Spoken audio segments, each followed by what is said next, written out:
Good morning, welcome back to another mini blog. তো তোমরা সবাই জানো আমি আগের দিন এসেছিলাম বাপের বাড়ি, আর আগের দিন এসেছিলাম বাপের বাড়ি, আর আজকে হচ্ছে রাখি। তো এই বছর আর আমার রাখি বন্ধনটা হয়নি।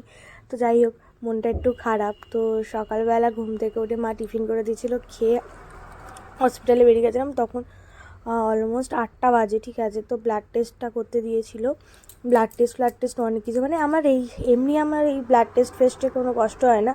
আর এখন তো এত ব্লাড দিতে গিয়ে এখন আমি অনেকটা স্ট্রং, এমনিও আমি স্ট্রং, তো আরও স্ট্রং হয়ে গেছি। যাই হোক, আর হসপিটালে কাট করতে হবে বলে আর যেতে হবে। আর এত লাইন তোমাদের কি বলবো, মানে মারামারি বেঁধে গেছে লাইনে। যাই হোক, আমার ঠাম্মি গিয়ে লাইন দিয়েছিল, আমার বাবা ওদিকে কাটফাট মানে এন্ট্রি 2 টাকার টিকিট করতে হয় নাকি, ওটা না দিলে মানে হবে না।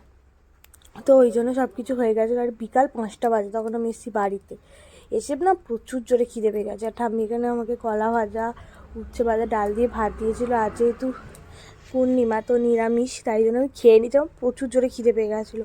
সকালবেলা খেয়ে গেছি। আর আমি কী খেয়েছিলাম, আমি তাড়াতাড়ি এসে স্নান করেছি। আমার চোখ মুখ দেখেই বুঝতে পারছো যে কীরকম বিধ্বস্ত লাগছে, ঠিক আছে।